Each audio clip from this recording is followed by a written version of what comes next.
Yeah, I was hoping we could. I'm gonna record this for us. So All right. we're gonna read on board a piece, am I right? Yeah. Okay. So where we were last time? Well, unfortunately, it doesn't show chapter numbers Okay. for me, but Let me find the paragraph. You can. A sinking man who crouches and another and drowns him. Is that where we stopped last time? no, I think it's a chapter that begins with "Thus our conception of free will" is what it begins with. Okay. Might be the chapter after the one you're thinking of. I don't know. Okay. Chapter It's what? Chapter 10? I believe Okay, it's yes, actually the chapter very 10. last chapter. Yeah. Okay, great. Chapter 10 now. We'll be discussing a little bit of free will in the history development of things and my history events Right. like that. Am I? So with that, he will talk about the divine will, if you will, divine purpose with Right. one who. Okay, so then mentioning so-called heroes, and then the almost the word called randomness of human events or something like that. So yeah. Yeah. Okay. I don't quite recall these days. I'm not gonna read it like you anymore, so I Oh. don't remember things. Anyway, chapter 10 now. Can I read? I want to read. Yeah. Get Please. my mind quite done. Thus our conception of free will and sorry. Thus, our conception of free will and inevitability gradually diminishes or increases according to the greater or lesser connection with the external world. The greater or lesser remoteness of time and the greater or lesser dependence on the causes in relation to which we contemplate a man's life.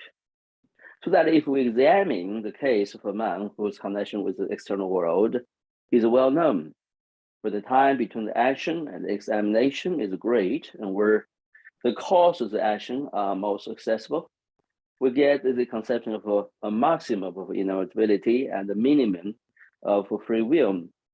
If we examine the man little dependent on external conditions, where the action was performed very recently and the causes of whose actions are beyond our ken, we get the conception of a minimum of inevitability and a maximum of freedom.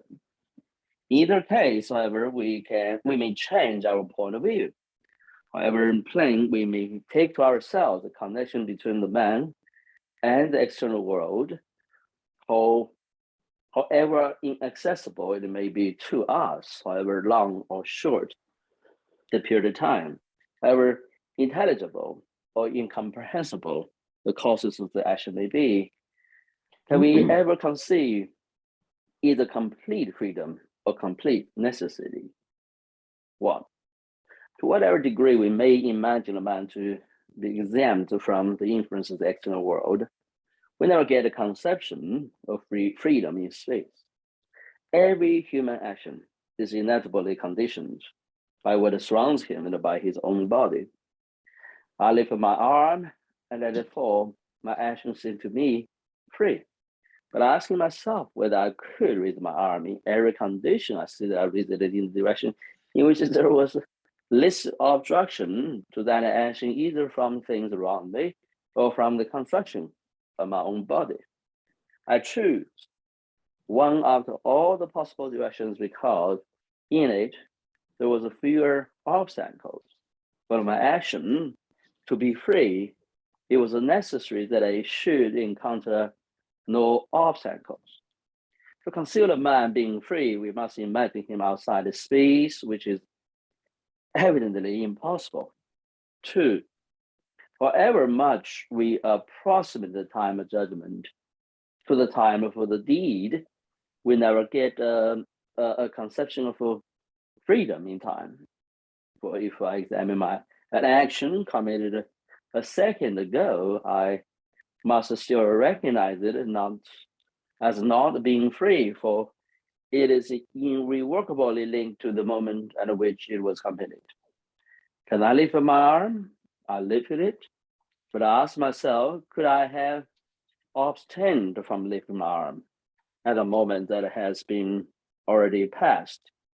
To conceive myself of this, I do not lift it the next moment, but I am not now abstaining from doing so at the first moment when I ask a question. Time has gone by, which I could not detain. The arm I then lifted is no longer the same as the arm I now refrain from lifting now, nor is the area which I lifted is the same that now surrounds me. The moment in which the first movement was made is irrevocable. At that moment, I could make only one movement. Whatever movement I made would be the only one. That I did not lift my arm a moment later did not prove that I could have obtained from lifting it then. And since I could make only one movement, and then a single moment of a time, it could not have been any other. To imagine it as free, it is necessary to imagine it in the present, on the boundary between the past and the future, that is, outside time, which is impossible.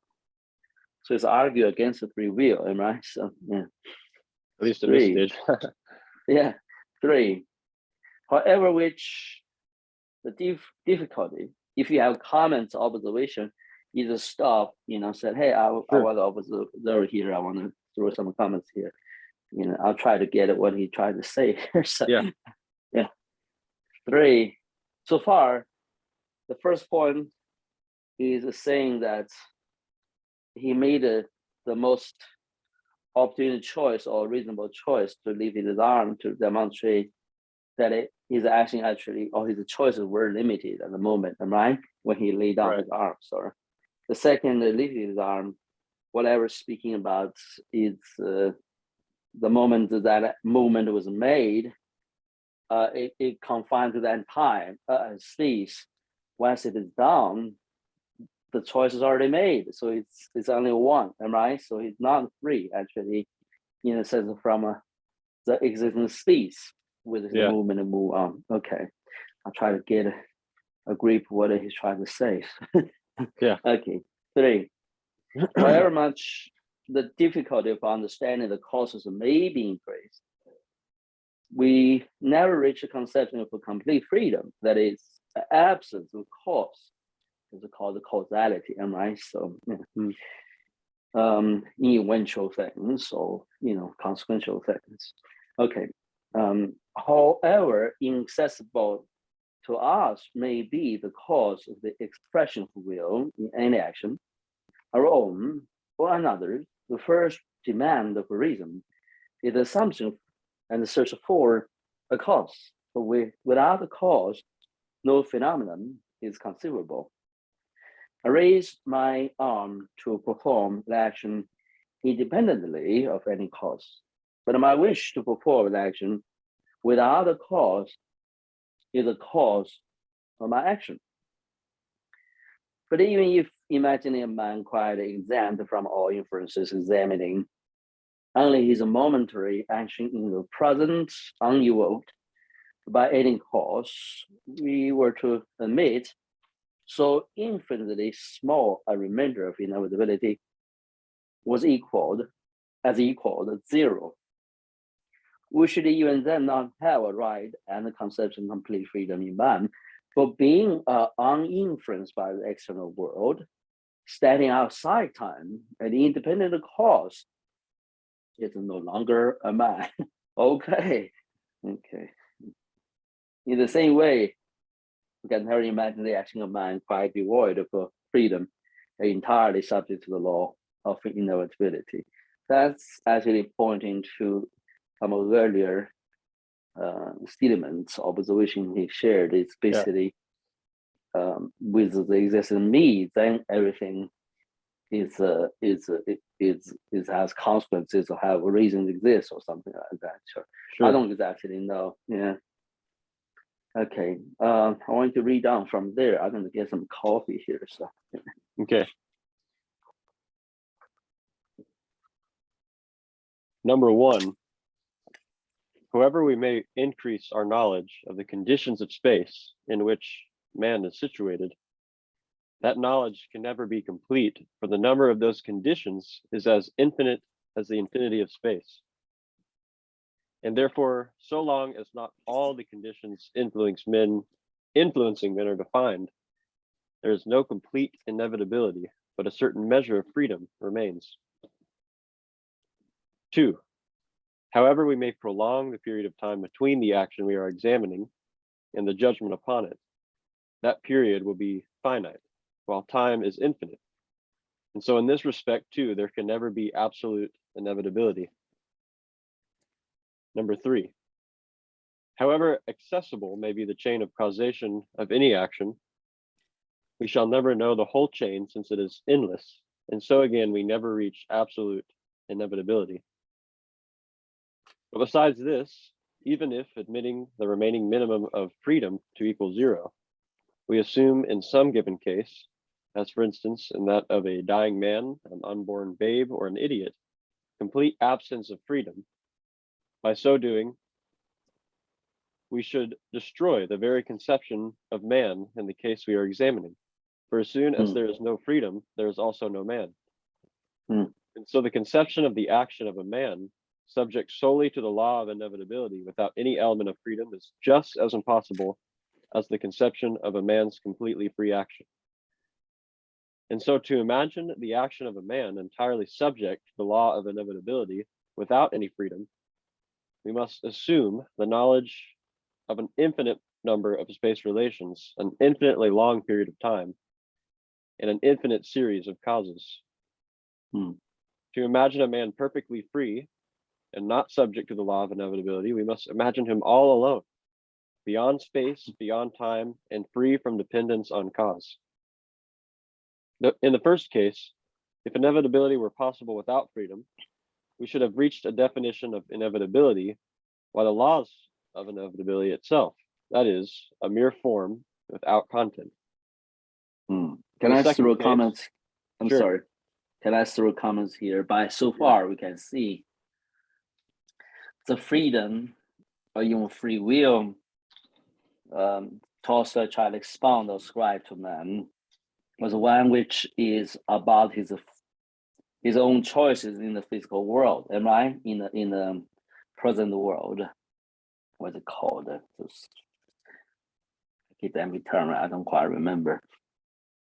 Either way, it is not one which equivalent to the biblical concept of free will, am I? And that's my point of freedom, So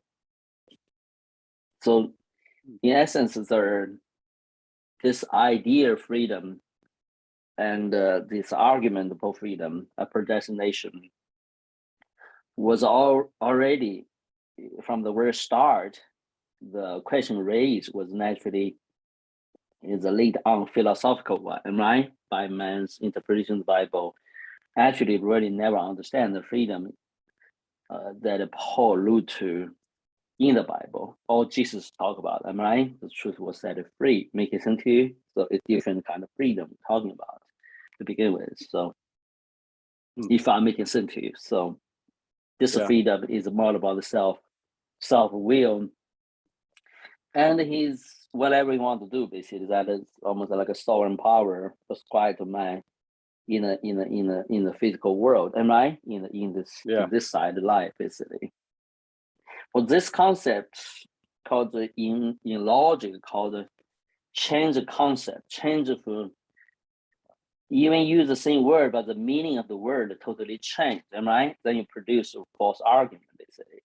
It's a basic flaw for logic. But interesting enough, this change of concept changes the definition of a word, which is the beginning of the argument of freedom, free will, and predestination, has been carried on in the Western world philosophies as forever. In modern days, still people using, for example, Tolstoy, the idea of free will to describe there is no free will. Am I right? There's books actually written by atheists to prove that. So which is interesting.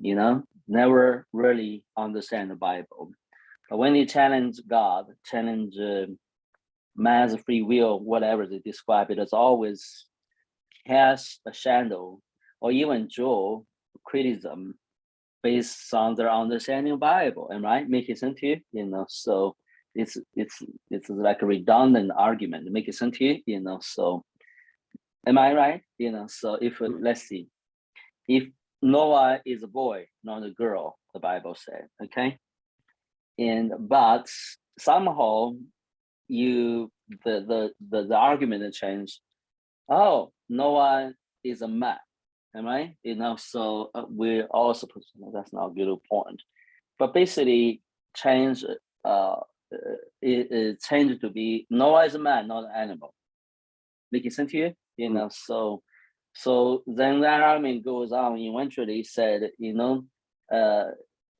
landed Noah is a girl or whatever. Noah is a girl, not a girl. It's not a point anymore. Make sense to you? Because Noah is not an animal. Make sense to you? So it's a change the concept. Freedom in the Bible was talking about the spiritual freedom. Was never talking about the freedom in this physical natural world, am I? On this side of life. It's called the spiritual liberation from a certain kind of life, which is Christ embodied, exemplified. That's the concept of freedom. Am I making sense to you? But the freedom was misconstrued in those arguments as a freedom was human will in this natural world, am I right? On this side of life. Yeah. That was never the freedom that I defined and allude to, explained in the Bible. Making sense to you? So, but I don't know which theologian started the tradition. Then later philosophy began to say, oh yeah, if this is a free, yes, we have human being. What about our free will in contrast with God's sovereignty, am I right? Or he predestined for certain things to happen. Make it sense to you as a creator or arbitrator of all things. Make it sense to you? So yeah. And that's totally a change of concept. It's this concept of like, well, we just learned Noah through the Bible. In this case, is a man, is not a girl, a boy, not a girl. I'm sorry, young man. I should see a young man, not a boy anymore. Sorry. And then the argument, somehow the philosopher said, yeah, when we're talking about Noah is a man, okay, is argue about nobody can see Noah is not a man. In the backdrop, in the Bible, is about differentiated, narrowed down, a boy and a girl. Am I right? Imagine freedom have its application. Am I right? It's a sphere of construing ideas. Am I right? It's applied to something. So then we said, oh, the argument really is, in my understanding, it's not about he is a man, not a woman, or a young man, not a young woman, whatever it is. And really it's about Noah is a man, not an animal, right? I have to change the concept, right? I change the argument. So when you change the idea of freedom in your philosophical or theological construct, the idea of free will related to freedom is already different than the one presented defined in the Bible. You change the whole argument, am I right? Make it sense to you? So then stuff God in there with a certain vocabulary, scriptures of presentation. It's pretty much become a word concluded. I don't know the right word again. It's a false argument to begin with. Making sense to you, it has nothing to do with the Bible anymore. So I'm sorry to see that. So, but either side try to project the argument is about how to understand the Bible. Make sense to you? How to understand God's work in the midst of time and space, and about the humankind. Am I? How the human fate, basically. Make sense to you? So it's the wrong argument because but Is that reasonable a topic as a theme in philosophical contemplation? Sure, it is. But don't use the Bible to construct that framework. Make it sense to you? You know, Right. so anyway, so that's basically my observation here. Glaringly clear, Tolstoy was making a false argument. Am I in the history of understanding? But you can see the backdrop came from those false arguments, am I? Philosophical arguments, but came from a different understanding who God is and what God's relation with man in human history is about. Make sense to you? You know, so I don't have good, solid presentation. I can write something someday and I contemplate it. But you understand where I came from, right? You get the essence. So I try to comment on. So go ahead. All right, let's see. In the first case, if inevitability were possible without freedom, we should have reached a definition of inevitability by the laws of inevitability itself. That is, a mere form without content. In the second case, if freedom were possible without inevitability, we would have arrived at unconditioned freedom beyond space, time, and cause, which by the fact of its being unconditioned and unlimited would be nothing or mere content without form. We should, in fact, have reached those two fundamentals of which man's whole outlook on the universe is constructed: the incomprehensible essence of life and the laws defining that essence. Reason says, number one, space with all the forms of matter that give it visibility is infinite and cannot be imagined otherwise. Two, time is infinite. Time is infinite motion without a moment of rest and is unthinkable otherwise. Three, the connection between cause and effect has no beginning and can have no end. Consciousness says, number one, I alone am, and all that exists is but me. Consequently, I include space. Two, I measure flowing time by the fixed moment of the present, in which alone I am conscious of myself as living. Consequently, I am outside time. Three, I am beyond cause, for I feel myself to be the cause of every manifestation of my life. Reason gives expression to the laws of inevitability. Consciousness gives expression to the essence of freedom.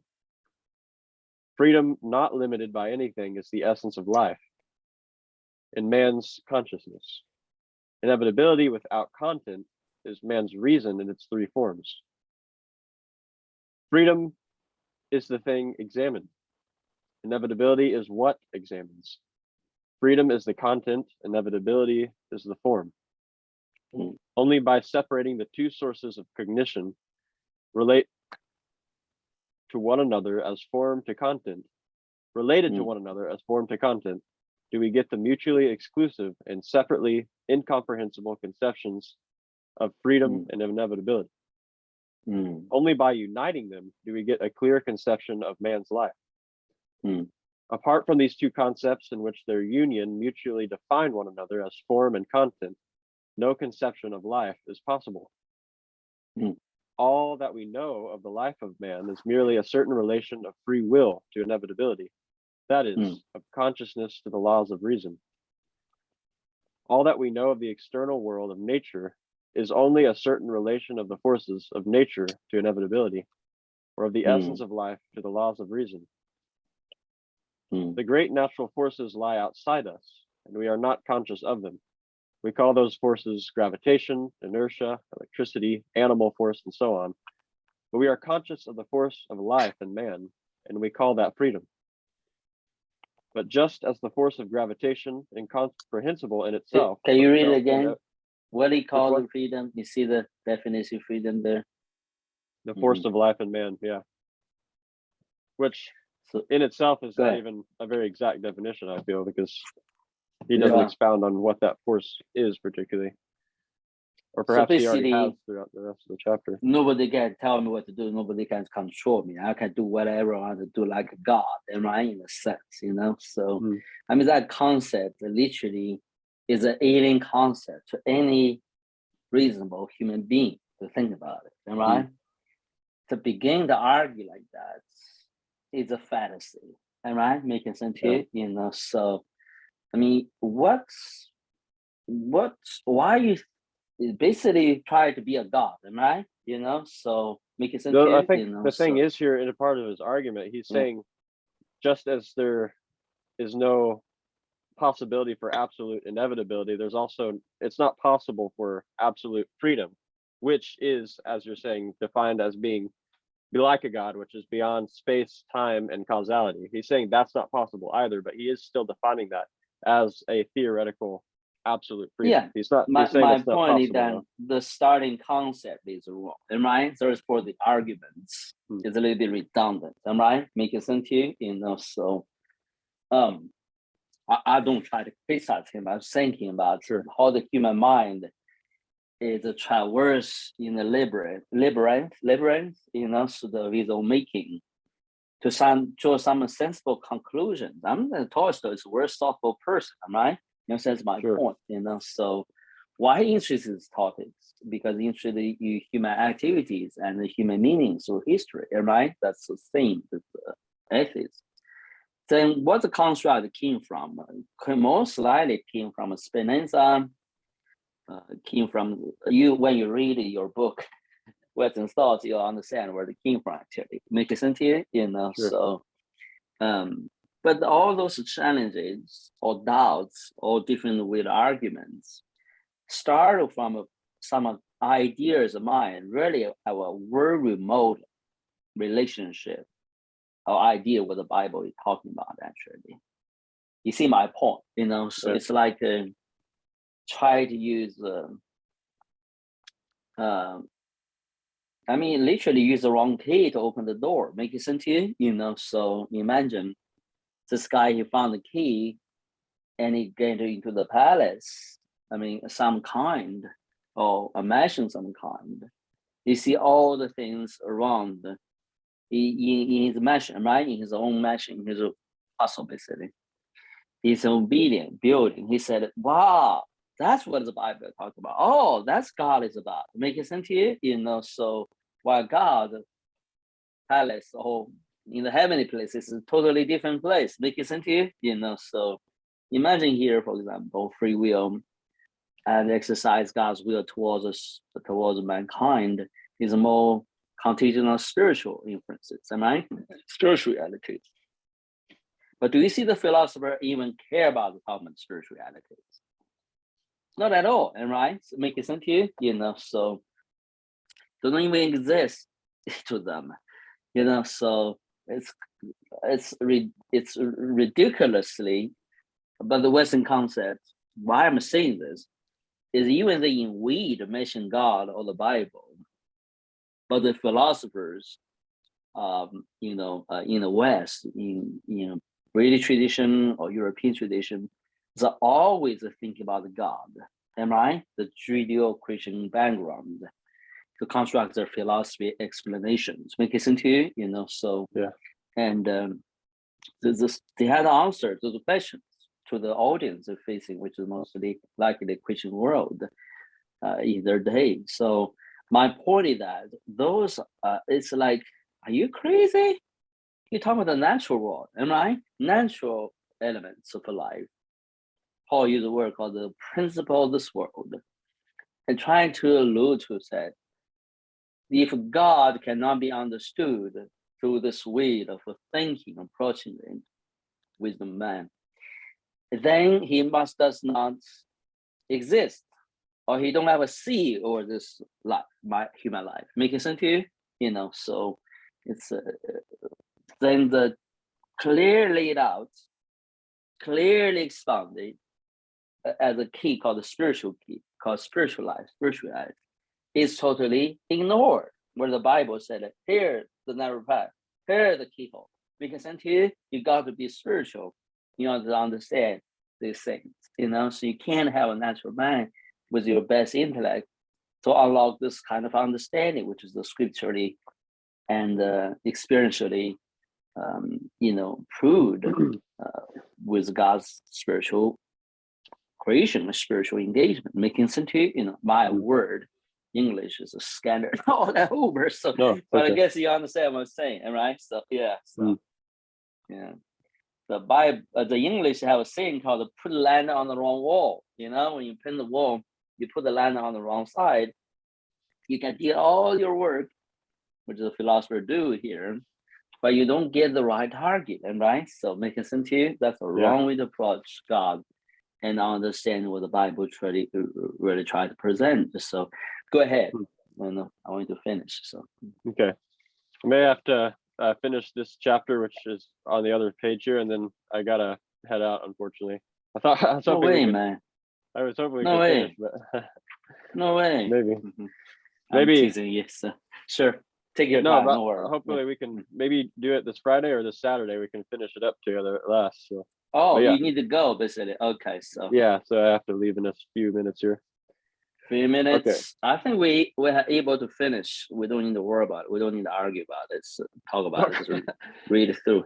Let me read. Okay, I'll read it Okay. fast so I can understand. So where we were talking about the reason give expression to the laws, inevitability, consciousness give expression to the essence of freedom.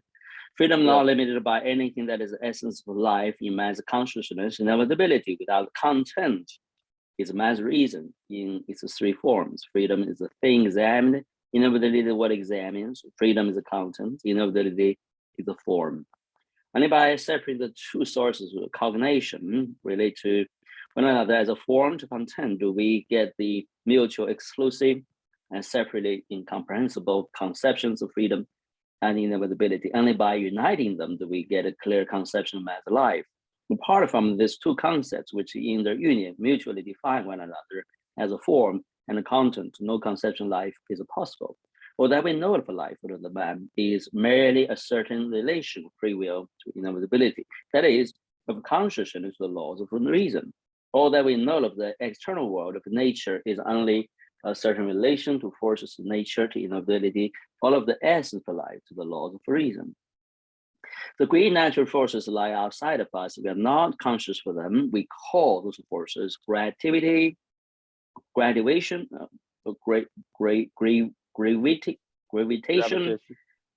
Gravitation. inertia, electricity, animal forces, and so on. But we are conscious of the force of life in man, and we call that freedom. That's wrong.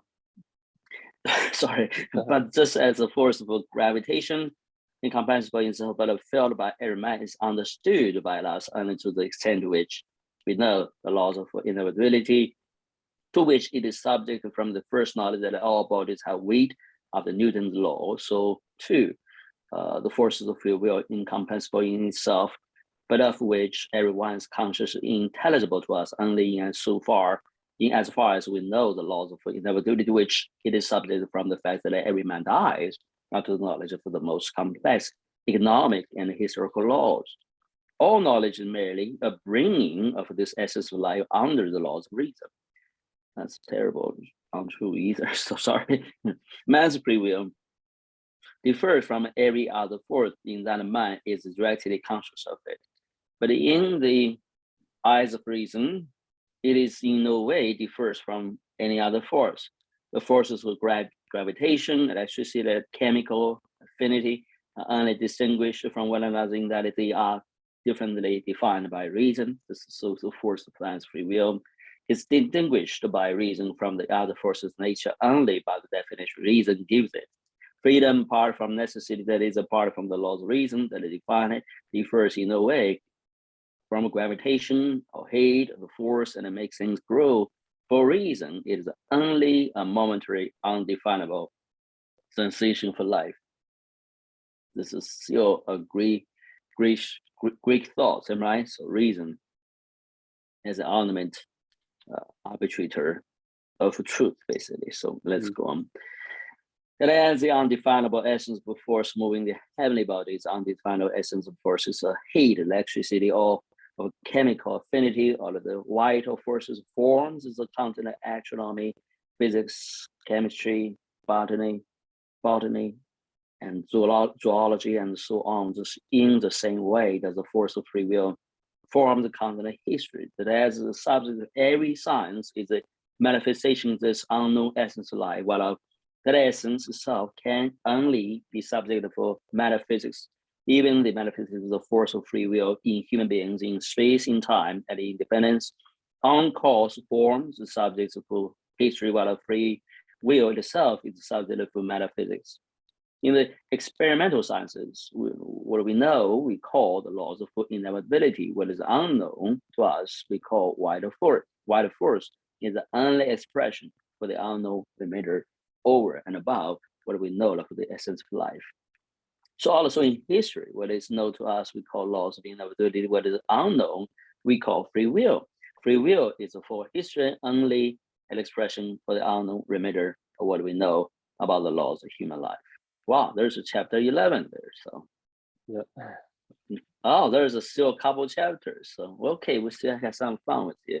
God bless you, Noah. Thank you for the time. All right. Okay, so No, I'm thank sorry you very much. to be meander around, but it's touching a very sensitive topic called free will. I have a lot of negative opinion about it.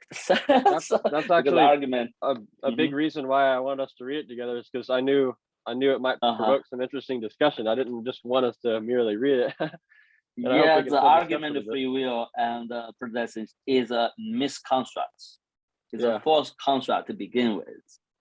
It changed the definition and the application of biblical concepts. Okay, just like a faith in Christian circles being misconstructed and applied differently, so divided from what's really is taught by the Lord or the early disciples, making sense to you? Apostles, rather. So we need to be very careful with how people understood the Bible to begin with. Right. The Lord said so to different wisdom. Am I?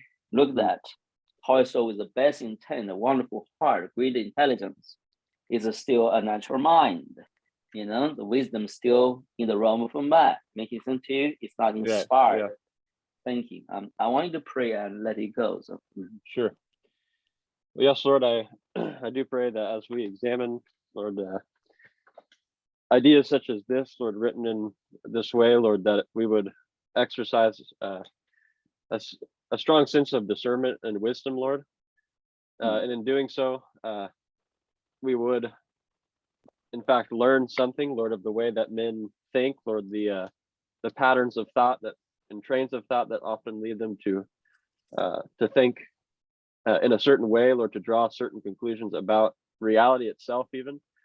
Lord, we know that you, Lord, in your understanding and your wisdom are truly the only source, Lord, of understanding what reality is, Lord, that reality is not just a set of infinite contingencies or anything like that, Father, but rather it is interwoven into a great purpose, Lord, that has been ordained since before the beginning of time, Lord, for you, even as Tolstoy would draw three different inevitable ways of forming reality, Lord, you yourself are beyond time, Lord, beyond space and cause, Lord, you are the source of those things. And so, Lord, to think that the understanding and the wisdom that you offer is not helpful to us in that regard could not be any more foolish, Lord. So may we not fall under such a false and misleading intellectual way of thinking, but rather see that your truth is above all, Lord, and even so it is a simple truth, Lord, that you allow anyone that seeks it, Lord, to understand if they seek you with a pure heart. So, Lord, we bless your holy name, Father, in Jesus' name. Amen. In Jesus' name. One visitation, supernatural visitation, change the whole mind. Yeah. I really think that may have even been the case with Tolstoy too, is that he regretted those writings later on in life. Is that right? He did. It makes me laugh a little bit. So yeah. It's a useful increasing mind, with a wonderful heart for sure. A lot younger than. Yeah. Yeah. Well, bless you, Noah. Certainly bless you too. Reading things with you. Okay. Yeah, bye. same here. Yeah. All right. Talk to you later. Yeah.